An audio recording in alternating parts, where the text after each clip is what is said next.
Um atleta de polo aquático teve a vida mudada drasticamente ao sofrer um trauma por causa de uma cabeçada que levou de outro jogador em um treino. Hoje, com 21 anos, Enzo Giacomelli é considerado pessoa com deficiência e, segundo a família, apresenta alterações nas funções cognitivas.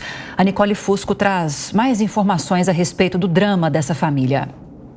Um atleta em ascensão.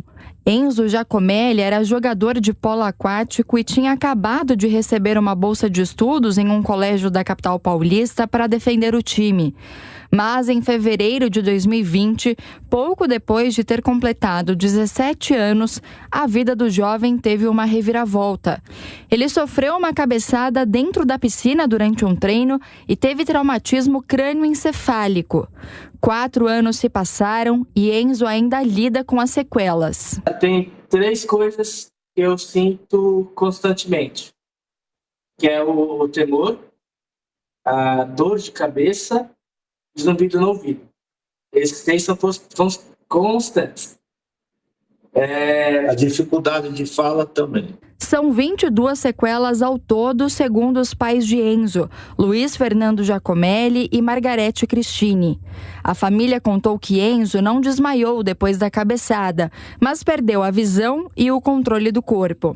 Foi apenas 14 dias depois do incidente que ele recebeu o diagnóstico de traumatismo crânioencefálico e concussão. O neurocirurgião Orlando Maia, que não atuou no caso, explica o que é essa lesão. Trauma crânioencefálico é quando existe algum tipo de batida em relação à sua cabeça contra uma outra superfície. Então você tem que imaginar que esse trauma ele pode ser direto, quando você tem uma pancada com a cabeça diretamente em alguma superfície, por uma queda, ou quando algum objeto atinge a sua cabeça, mas ele também pode acontecer por acidentes automobilísticos, tanto por motocicleta como por carro, que também podem gerar tanto por pancada direta na cabeça, como pelas estruturas de desaceleração. Porque quando você bate um carro em velocidade, você tem uma perda progressiva dessa velocidade e ela é instantânea na hora da batida. Isso também causa algumas alterações cerebrais. Por orientação de outros médicos, Enzo continuou frequentando a escola e os treinos, mas estava com um desempenho abaixo do esperado. No entanto, ao invés de melhorar, o quadro se agravou. Os pais de Enzo, Luiz Fernando e Margarete, afirmam que houve negligência por parte dos médicos. Hoje a gente não tem dúvida disso, né? Porque você pegando todos os protocolos que tem pelo mundo, principalmente nos Estados Unidos, onde diz que se constatado concussão cerebral, o atleta ou a pessoa, seja qual for o dano, porque concussão é concussão, sendo um esporte ou não, uma batida de carro, uma queda em casa, não interessa o tipo de situação que seja. Concussão. Foi diagnosticado, tem que ser afastado imediatamente de todas as atividades, né? Só pode retornar depois de não ter mais nenhum episódio de sintomas. Hoje, com todas as informações que nós temos, nós sabemos que houve negligência. Nós não tínhamos informações e se o Enzo tivesse sido tratado, diagnosticado adequadamente... Desde o começo... com certeza, ele não teria esse quadro que ele tem hoje, não teria se tornado crônico e o Enzo não teria perdido nada. A família também falou sobre a dor e a frustração de ver o filho dessa forma. Eu escutei de alguns médicos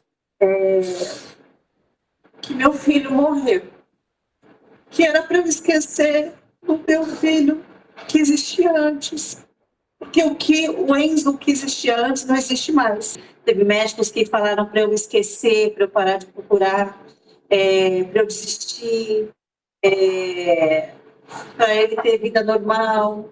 Mas não tem como você ter uma vida normal quando você tem dor de cabeça todos os dias, quando você entra numa farmácia e você esquece o que você foi fazer lá dentro, quando você vai no supermercado com uma lista e mesmo com a lista você não consegue realizar as compras, você erra. Quando você vai numa padaria que você tem o hábito de ir e você se perde no meio do caminho, quando você não consegue mais fazer cálculos, quando você não consegue mais ler um livro, quando você não consegue mais ler textos numa tela de computador, por conta das alterações visuais, proprioceptivas. Então, assim, são muitas dificuldades. A esperança da família agora é um tratamento disponível apenas nos Estados Unidos, que custa $30 mil, algo em torno de R$164 mil. Por isso, os pais de Enzo estão arrecadando fundos nas redes sociais com a campanha Foi Só Uma Cabeçada, para financiar esse tratamento. Eles dizem que tem uma melhora de até 60%. Né? Então, eu acho super válido qualquer melhora que o Enzo possa ter. Acho que pode melhorar muito a qualidade de vida do Enzo. Custa $30 mil, fora passagem aérea, hospedagem, transporte e enfim, e alimentação. E depois a gente também precisa continuar mantendo o tratamento do Enzo aqui no Brasil, atualmente, e mesmo quando ele voltar nos Estados Unidos, a gente precisa continuar mantendo. A campanha também tem outros 2 objetivos. Um deles é conscientizar a população sobre os perigos do traumatismo crânioencefálico e da concussão. O outro é cobrar ações do poder público para apoiar as vítimas dessas condições. Foi só uma cabeçada.